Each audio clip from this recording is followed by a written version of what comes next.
I know it's early today, it's Tuesday morning, everybody is trying to settle in the conference, but we're going to try to have a great presentation here.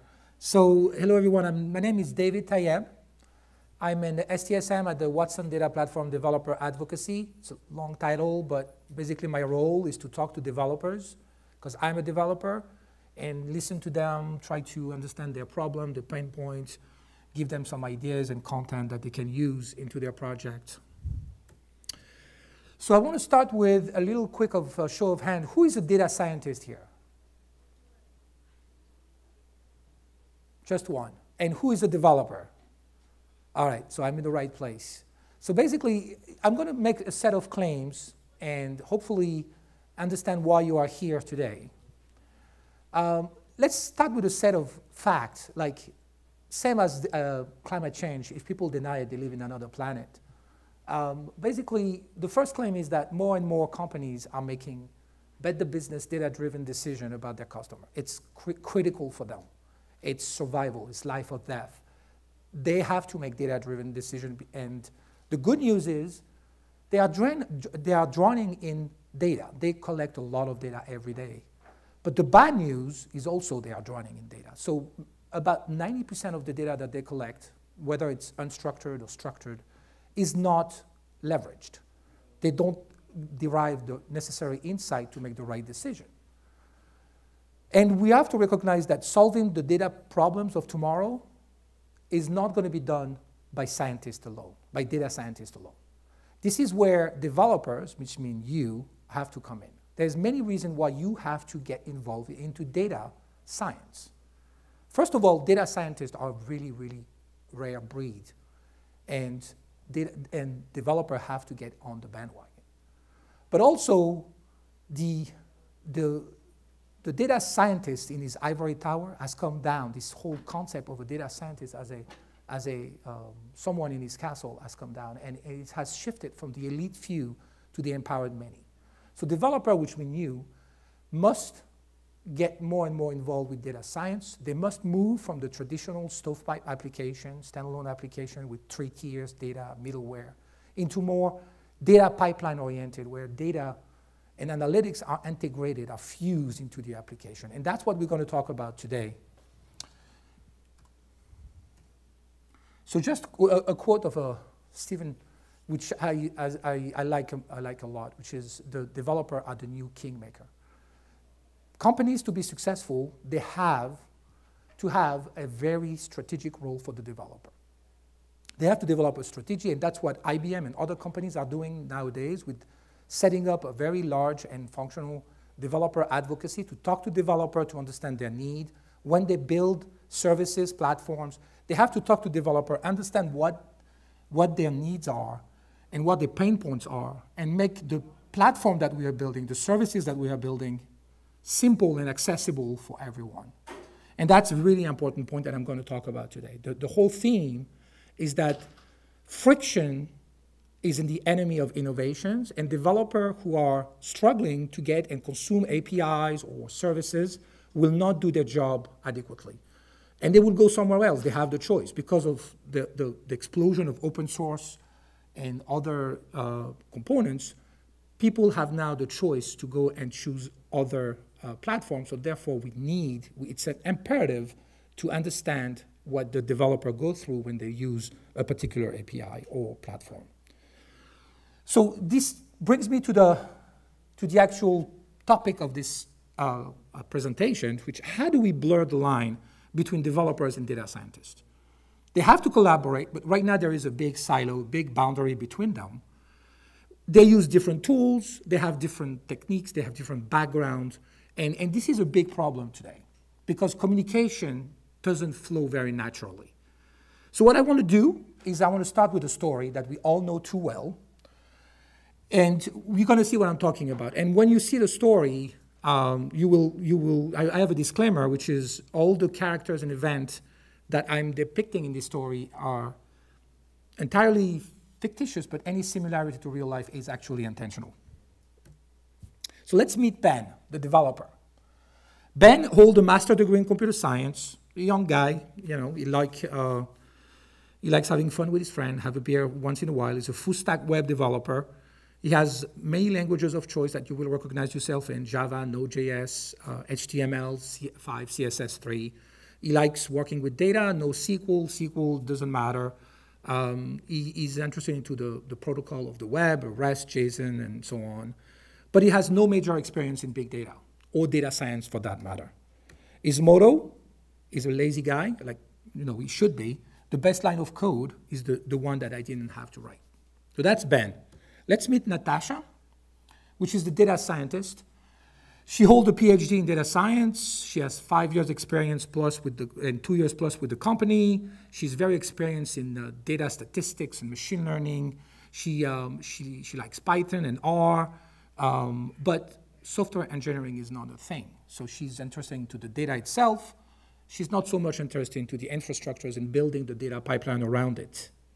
Her motto: in God we trust, all others bring data. So she's really data-focused and data-oriented. So Monday morning, they all work at the same company, and they have a surprise meeting with the VP. Now, we all know that when you have a surprise meeting with the VP, it cannot be a promotion, right? It has to be something different. And yes, they have an urgent need from the marketing department to build an application that can provide real-time sentiment analysis on Twitter data, because they are starting a new campaign for a new product launch, whatever, and they need to understand what people are saying in real time. Here's a few key constraints that those two individuals have. They only have 6 weeks to develop it. The target consumer is the line of business users. It has to be easy to use even for non-technical people. So you see already the conflict with the big data, gory details, and make it ease of use. It has to be accessible via the web, and it must scale out of the box. You have to be able to analyze thousands and thousands of tweets in real time.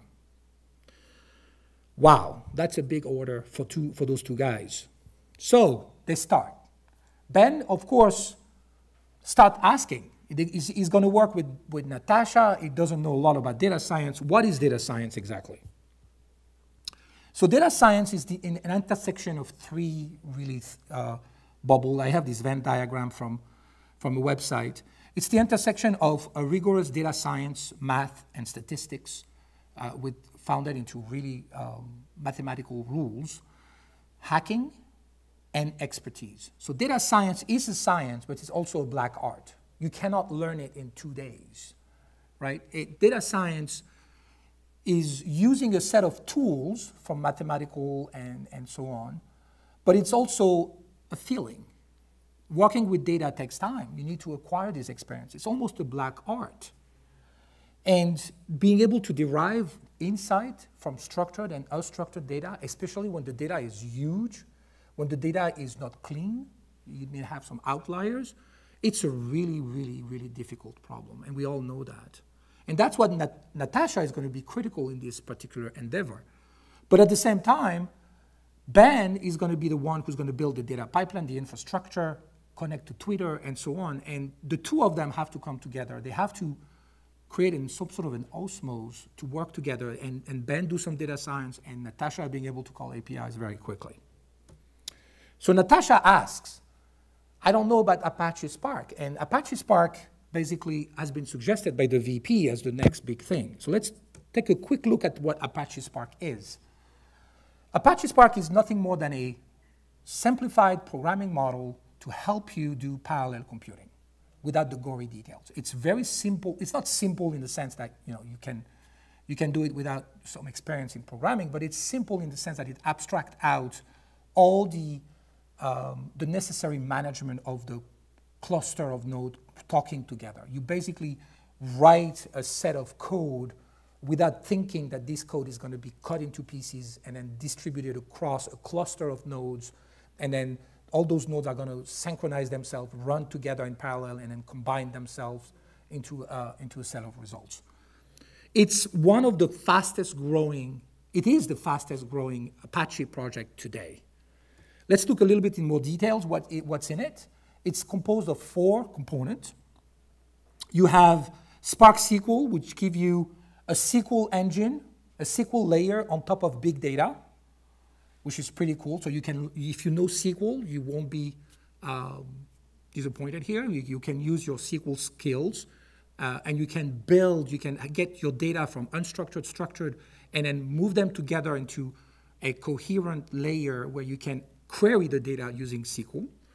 It has Spark streaming, which gives you access to streaming data, data that's constantly streaming in real time. And we're going to use that into our application. Remember, we want to be able to connect to Twitter and in real time get some feed of tweets and analyze them. It has a very comprehensive and powerful machine learning library. So a set of libraries that allow you to abstract out a bunch of all the supervised and unsupervised training, create models very quickly just by following the same programming model that you would use using regular data, which is really cool. I've used it. I have a bunch of blogs there. You can refer that. I can refer that to you after this presentation, where it's really easy to build a bunch of classification models on a large set of data. And it has also a graph component that will allow you to do graph parallel computing, which is extremely cool. Like I said, Spark has a very big traction. And those are numbers a little bit outdated, but it's keep growing and trending, where the number of commits on GitHub for this project is growing exponentially. It's a very large community. Just to give you an idea, the Spark Summit that they hold every year has been growing so much that this year they are moving to the Moscone Center from the Hilton. So because it's growing so fast. But what's interesting for us is, how do I consume Spark, right? So you do have to have some DevOps in there, setting up the nodes, setting up the driver, and how, as a developer, how do I consume that? So you have two ways of consuming Spark. As a batch Spark Submit application, where you create your application and you submit it as a batch job, you wait for the results, come back and analyze them. But you also have the interactive counterpart, which allow you to interactively connect with Spark and start coding through what we call a notebook, and we're going to see what that is, constantly having feedback of what's happening and adjusting iteratively. So this is very compelling for Natasha and Ben. They want to go fast and they want to go interactive. They want to fail fast. This is perfect. Let's look at their brainstorming a little bit. What does Ben wants to do? He needs to work on the data acquisition from Twitter and enrichment. He's going to use a tool that we're going to see, a service, to try to analyze the tones and the emotions into each tweets. He knows Java very well, but he thinks he doesn't have time to learn Python, or a little bit of Python. And he's actually willing to learn Scala, which is a language that is close to Java. Let's look at Natasha. She is going to perform the data exploration and analysis. She's very good at that. She knows Python and R. She's not familiar with Java or Scala. She likes Pandas, NumPy, and she's okay to learn Spark, PySpark to be precise, because she expects the same level of APIs. And she wants to work iteratively with the data. However, Ben will need to do some data exploration too, and Natasha will need access to the API. Those are constraints how they're going to merge them, and they're going to start collaborating together on the project. So we talked about Notebook as a way to consume Spark, but what is it exactly? Anybody knows what notebooks are? Just as a show of hand. All right, not a lot, that's great. Is it this? No, it's not the notebook that you see on TV. It is also not the movie. A notebook is basically a web interface. It's a document-oriented interface that allows you to express yourself in code. It has what they call, it's a linear, like a table, that has cells. Each cells can hold either markdown for expressing some descriptions, and also code that you can run directly by running the cells. It will go and communicate with the Spark cluster, run the cells, and come back with the results right away within the notebook. So each cells has an input and an output. In the input, you write the code, you run the cells, and then come back and you see the result. The results can be text, can be charts, can be anything you want. So it's a web-based UI for running Apache Spark console command. It's easy. There's no install required. Once you've your notebook created, you can create as many notebooks pages as you want. And it's the best way that I know of to start working with Spark and big data.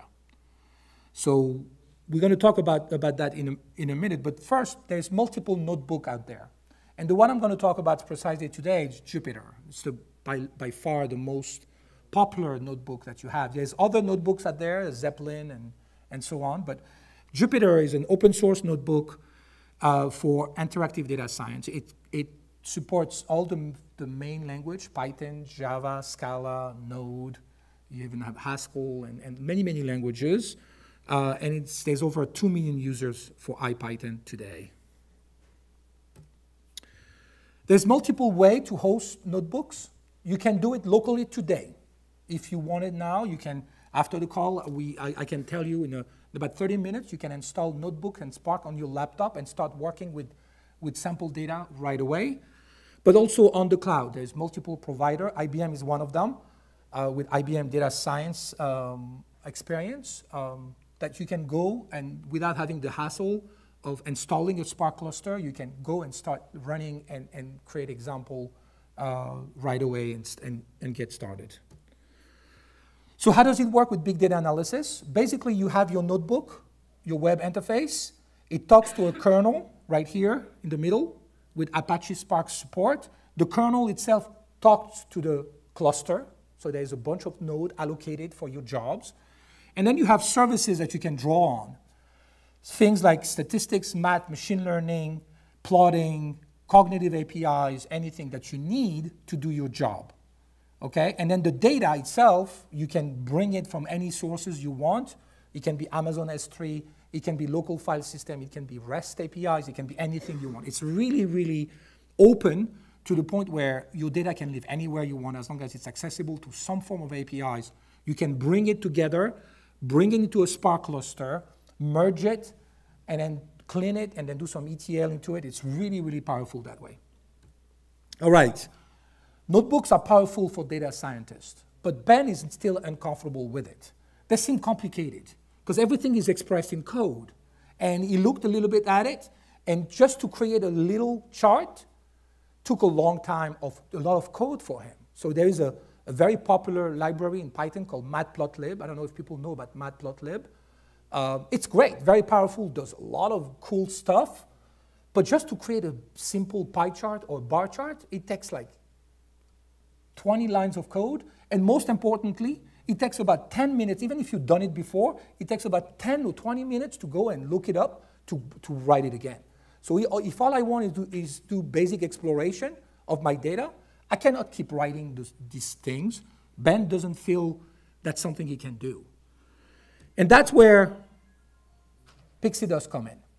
Right? PixieDust is an open source library that was started by my team and has grown tremendously. There's a big adoption into the community of Jupyter notebooks.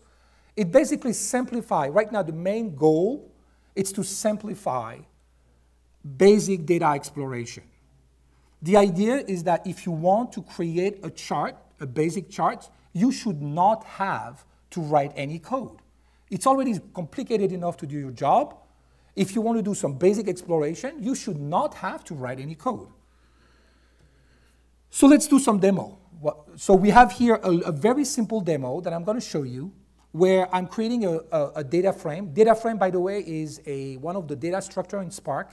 It's an abstraction of holding a very large amount of data. In this sample, I created a very simple data set.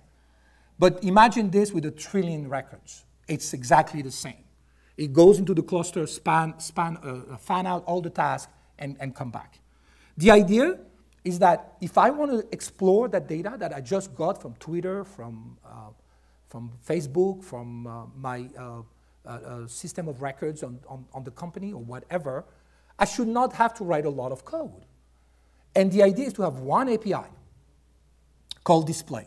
You call display on an object, And I should be able to do things.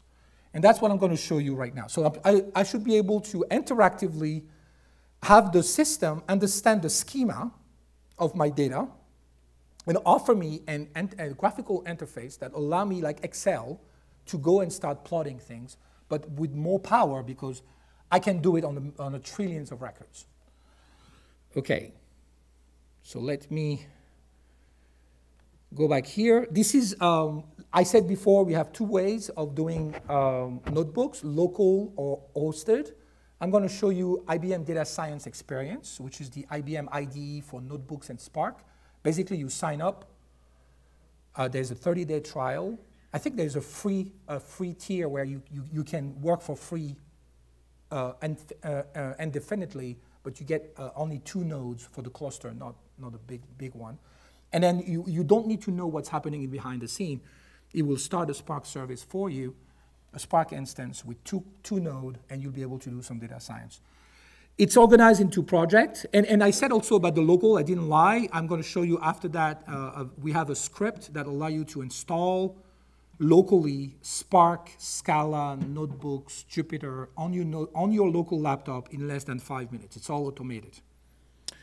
So the way it works is we have projects. You can organize your notebook into project, and you can add collaborator. You can collaborate with others. So if you're a developer collaborating with a data scientist, you can all collaborate onto a set of projects.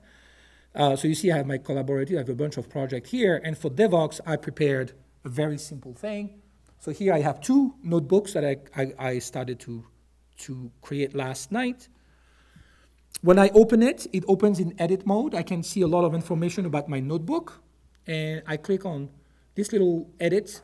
And what happened here is reopen the notebook, but this time connected to a live cluster. Okay? So now it's already started my Spark. I have a Spark cluster waiting for me, waiting for my command. Here you have your cells. Each little rectangle is a cell. I can run the cell here using this button. So I can even insert a cell. This is all standard Jupyter notebook. I can make the cell markdown, and I can have, for instance, starting my, since it's markdown, notebook, and when I run it, I get some cool markdown here. I can do HTML. I can do everything I want. So the first thing you do is you import PixieDust. This is the library that you can install from PyPy. When you start it, it's imported and you're done. Then, like I said, I'm going to use Spark API, a very simple example of creating a very basic set of financial data. Categories, number of customers. I can see here, I can give my schema, the year, the category, and the number of unique customers, just to show you. So I go, I create it, and you see when I run it, this little cell turns into a star, meaning it's running, but it's so fast that you didn't even see it. And then now I have a variable called df, which is my data frame. So now my variable data frame df is holding all my data. And now what I want is visualize it. So I'm going to do display df. I run it.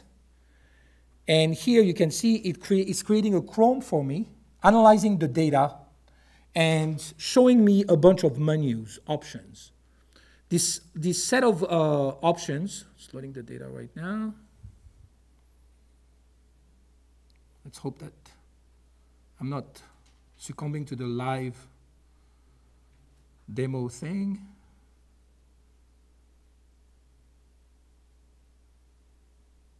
It shouldn't take that long. Let me do one thing. Sometimes it happened. I was just rehearsing before, and I've put into a byte state.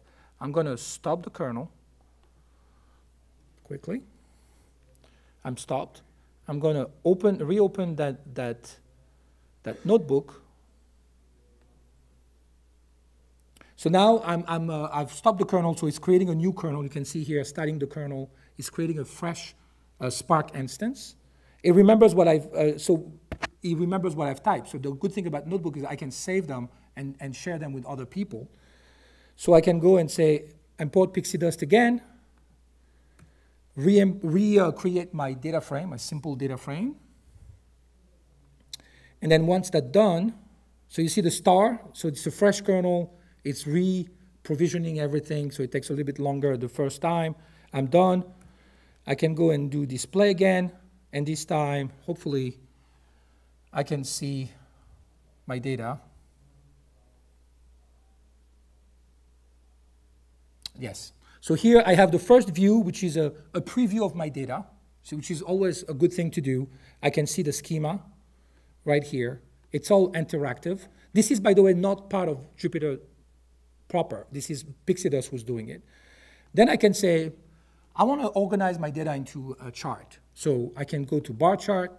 It will give me a dialog where I can see the different column that I have. And I said, okay, I want to put a year on the x-axis. I want to put the unique customers, and I want to do an average. Okay? When I say okay, all of this, if you wanted to do it in matplotlib, it would be like 20 or 30 line of code. Here, I have a very simple, easy way of visualizing my data. I can cluster it by category and have a better view by year of what's happening. And I've been able to do a lot of this data exploration interactively without me writing one line of code. So that's the first goal, right? You have data, you don't know what it is. You want to explore it. You want to get a feel for it. In PixieDust, you can do that very quickly. It provides you with other type of charting. It even have multiple renderers. So if people are familiar with matplotlib, there's matplotlib here. But if people are familiar with Bokeh, which is another very popular rendering, anybody knows about Bokeh? So Bokeh is a very, very popular chart engine because as opposed to matplotlib, matplotlib is static. It gives you an image. With Bokeh, it gives you a D3 rendering. So I can see the same thing with Bokeh, but now I can go and zoom in. When you have lots of data, I can go and zoom within my data. I can save it locally as an image or as SVG and so on and so forth. I can go and change the type of grouping. I can be stacked. And you see how fast it is now, but because PixieDust has cached a lot of things, I can do a subplot to see different ways of seeing of all my data by year and so on and so forth. So all of this, we've provided with 6 basic charting, but we also provide an extensible API that will allow you to write your own. So if I wanted to go a little bit further, I can go and say, PixieDust has something called sample data, which allow you to get some more meaningful data very quickly. And here, for instance, I can say, let's look at the home, the $1 million home in New England. So I can say PixieDust.sample data of number 6. And look what it's going to do here. It's going to go and download the file, the CSV files, create an actual data frame for you. And I can simply say display of home and get the exact same thing this time on my home. And just to show you a different type of charting, we also have mapping. We've partnered with Mapbox, which is a company who's doing a very interesting mapping technology. I can go and say, I have a longitude. I can drag the longitude. I can drag the latitude. And I can drag a bunch of other data on the value, price, and maybe number of beds. I can give my token. And when I do that, it will basically automatically create the necessary artifacts to show you a very nice mapping rendering of your data. And here you can see, I can see the actual data points for each of those in a very cool mapping environment. We have also other options to give you like a density map, which is also very popular to understand like a heat map where the data is. So just to give you an example here of how we were able to very quickly encapsulate a very powerful set of technologies into a notebook and bring that as a consumption to the developer. The developer doesn't need to know how Mapbox work or Matplotlib work or Bokeh work. The developer can go and focus on its own needs. So let's go back to the presentation. So I've shown you a bunch of simple example, but that doesn't really answer our problem of du jour. So I showed you the mapping. Of course, we talked about extensibility. Can we write our own? Yes. There is a very simple APIs where you can inject your HTML, and we give you, it's a templating engine called Jinja. Jinja is a Python templating engine where it's very easy to learn. It's like JSPs.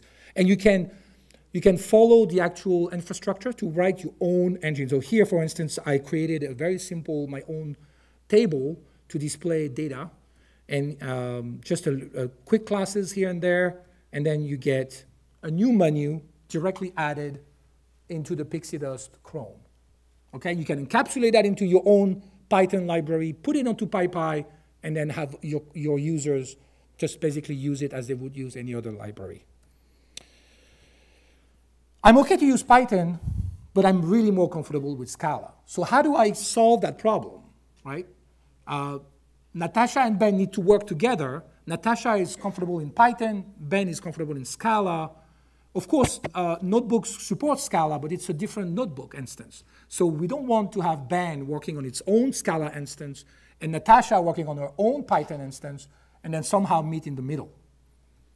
Well, the good thing is, PixieDust works with Scala as well.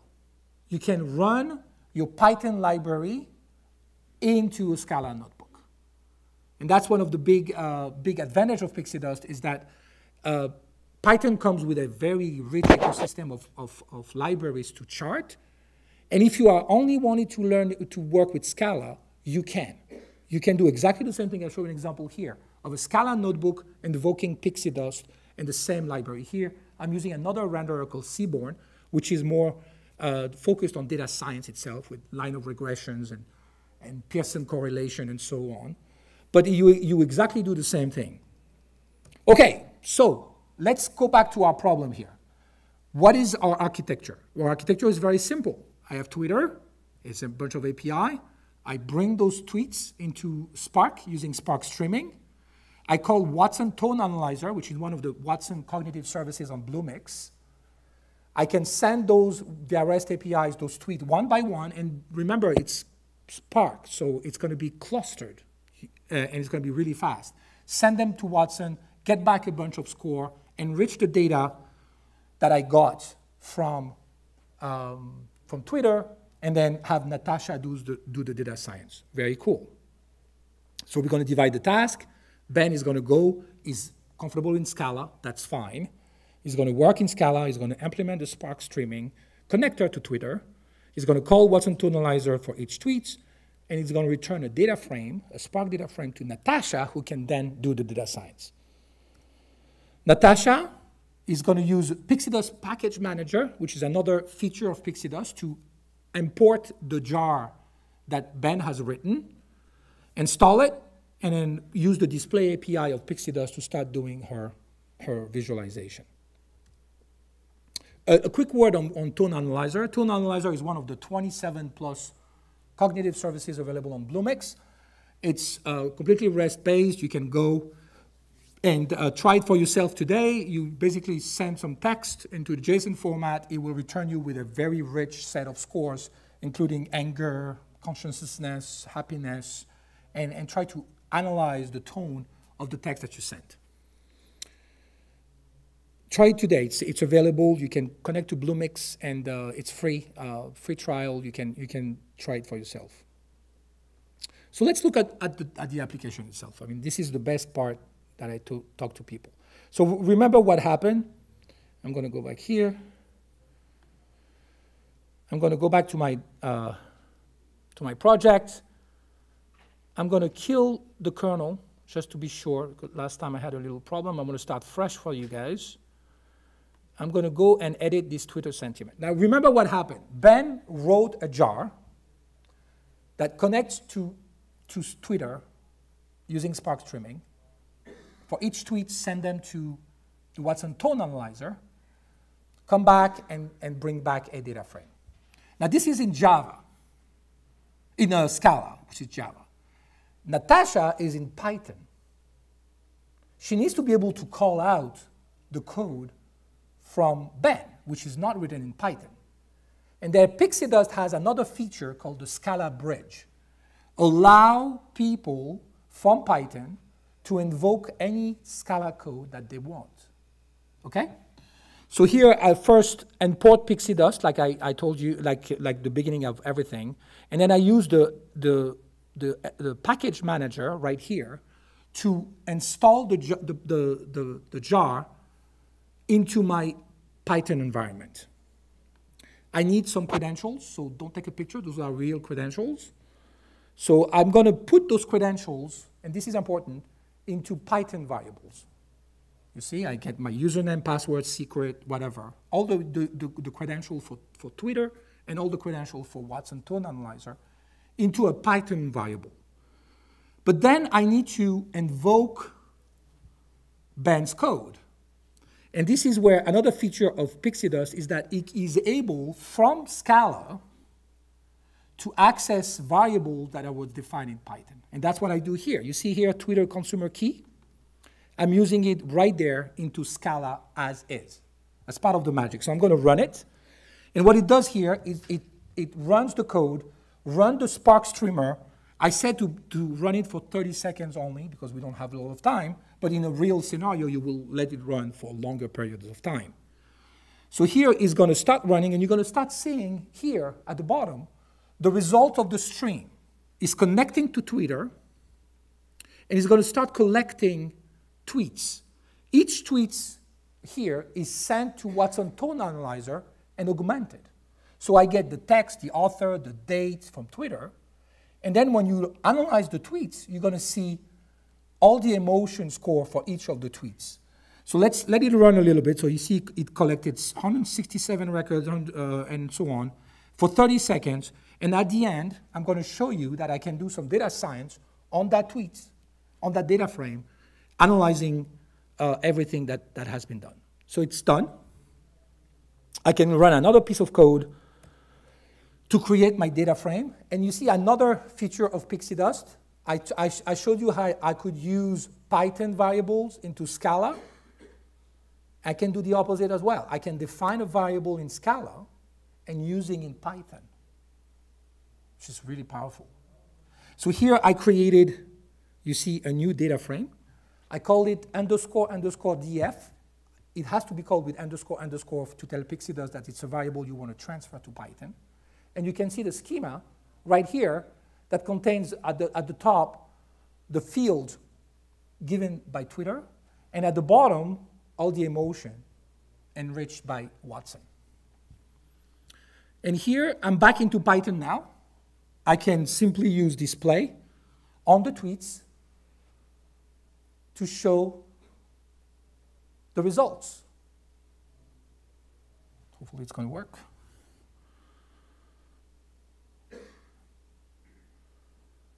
I don't know why it's not working. Come on. It does that sometime.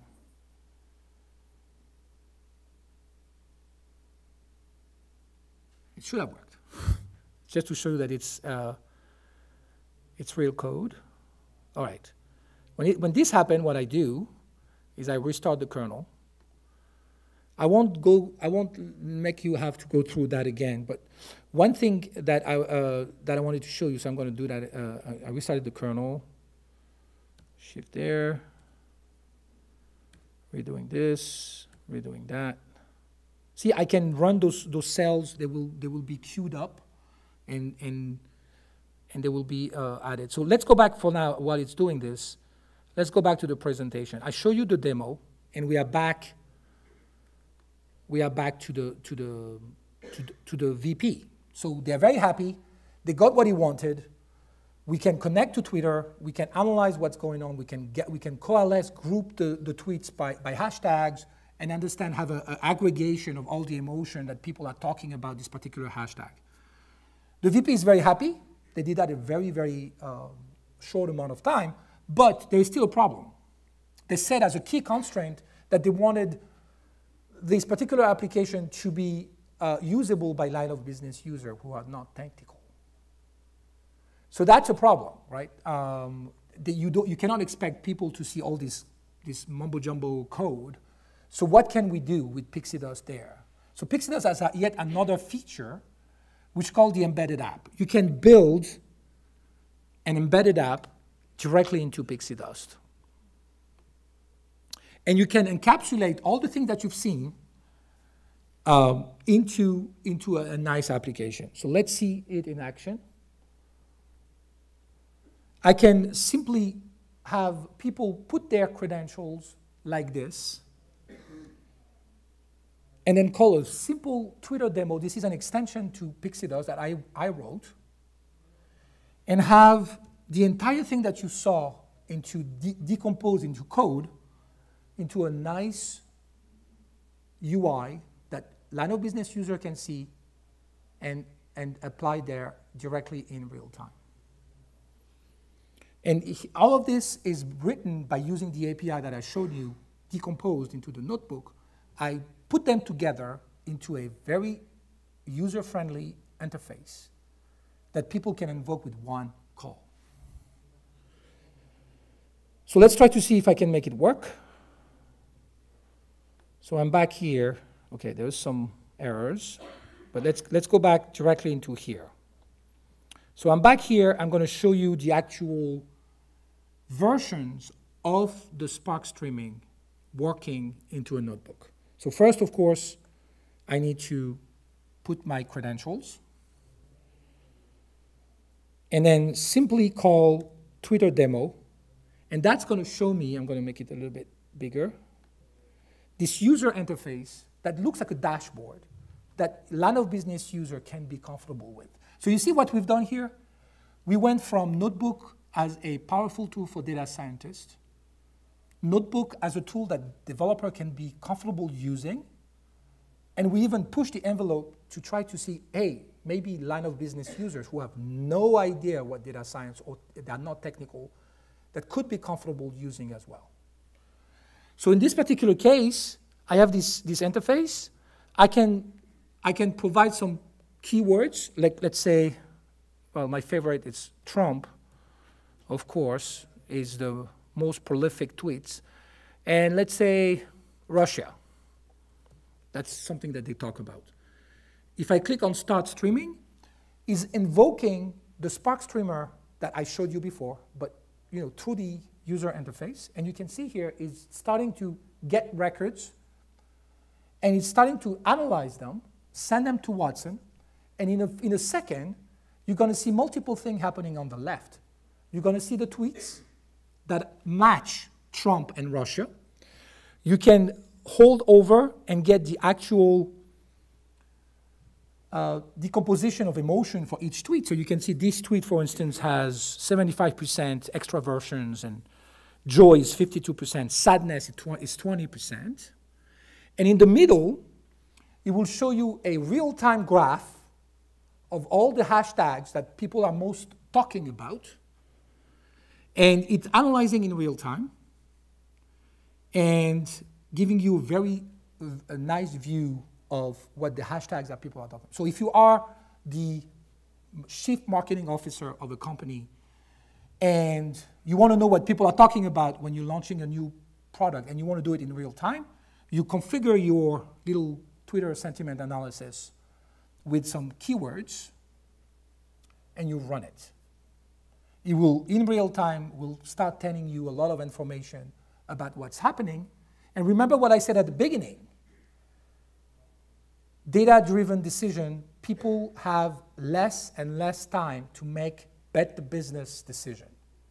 These type of tools, of course it's only a sample, but these type of tools can be deployed very quickly and give the tools to the executives of a company to start making decisions in real time that are data-driven.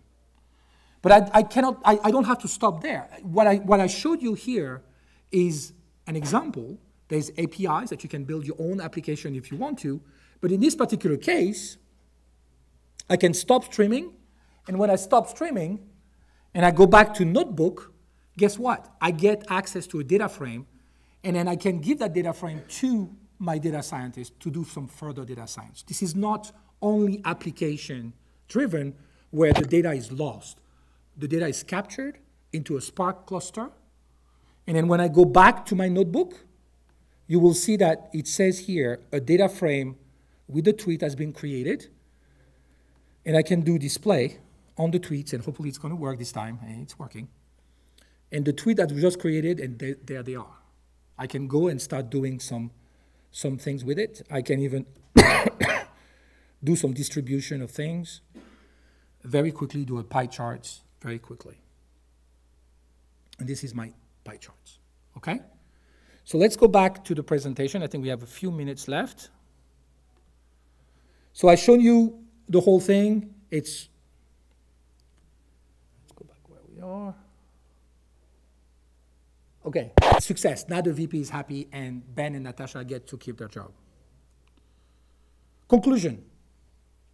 Notebook, we think, have the potential to help break the traditional silo between data science and developer. It's at the intersection of the teams, the tools, and the assets. And tools and effort like PixieDust allow you to bridge the gaps. You can learn more, you can try it for yourself. Like I said, on IBM Data Science, we have a blog post that teach you step by step. You can go down there, we have a lab. Adam Cox here, which is here, is going to run a lab on PixieDust that allow you to get a feel for yourself. Or you can do it locally as well. We have an automated installer, and all the information is in there. Those are the resources. I have a list of URL that you can go to learn more about notebooks, Spark, data science, Python, PixieDust, and so on. One word about other things. We have other programs around Spark and big data. We have a hackathon going soon around the SETI, the Search for Extraterrestrial Life, and Spark. And Adam here is the person to go talk to if you are interested to participate. You can register now. It's going to be in June 10 and 11 in San Francisco. And finally, if you want, you can also text PixieDust to this number here to enter the drawing, and you're going to get a T-shirt, and you're going to get also access to a blog post that explains a lot about PixieDust. In more detail, you can go into the documentation and so on. So I have a few minutes now for questions, and I'm going to bring back this particular one in case you haven't done it. Any questions before we close this talk? Was that too technical? Was that okay? Yeah? It was good? Okay. Yes? Can you go back and show the little code snippet on how to write your own display and kind of explain that more? And do you have like another? Yes, we have that in the blog post. Okay, it's right here. Yes. So basically, to write your own display, you need two classes. You need to inherit from a class called display. You create your own class, and you inherit from display. And then inside the display, you have one method called doRender. doRender, all it needs is a HTML fragment that's going to go inside the output of the cell. The HTML fragment, you can use direct HTML if you want, or you can use Jinja templating, which is much better, much easier to do more complicated things. All of this is explained very well into the documentation, but here you see an example of a simple table, and I use the Jinja code, programming language, to start picking apart each and every row of the entity and start displaying it. I have a for loop here, for row in entity, and then I start displaying it one by one. This little notation, the curly brace twice, it's a way to inject Python code within HTML and generate the HTML automatically. The second class is just you describing where you want your menu to go. So here you return a little JSON entity that says, I want this new menu to go into the table, has a title of new sample, an icon of FA table, and an ID. That's it. With this, with a little decorator on the top, PixieDust is going to take that and then add it, inject it into the menu, and you will see this. And I showed you the Chrome, the first menu was alone, right? Now it sees that there's two, the data frame table, which is the standard PixieDust one, and the one that you just created. It will automatically make it available. People can click on it and then run your code right there. So could I write matplotlib code into my new display and have my own like specific matplotlib or Seaborn? Yes, absolutely. PixieDust is, by the way, open source. So if you go to github.com, IBM CDS Lab PixieDust, you will see into the display directory, you have chart, renderer, and you have all the renderers right there. And we talked about matplotlib. And here I have my bar chart display. This one is a little bit more complicated, but you can study it. You can ask me questions if you want. And here you see I'm using nothing more than the standard matplotlib. It's all in there. I do some pandas manipulations and so on, but there's no magic in there. I'm just using, PixieDust is not itself a rendering engine. It's just delegating to your favorite rendering engine and encapsulating it so that it's really easy to consume. Any other question? I think we are out of time. So thank you very much. I hope this was valuable to you, and then you can come down to the booth and we can have more conversation and Hello World Lab on PixieDust. Thank you.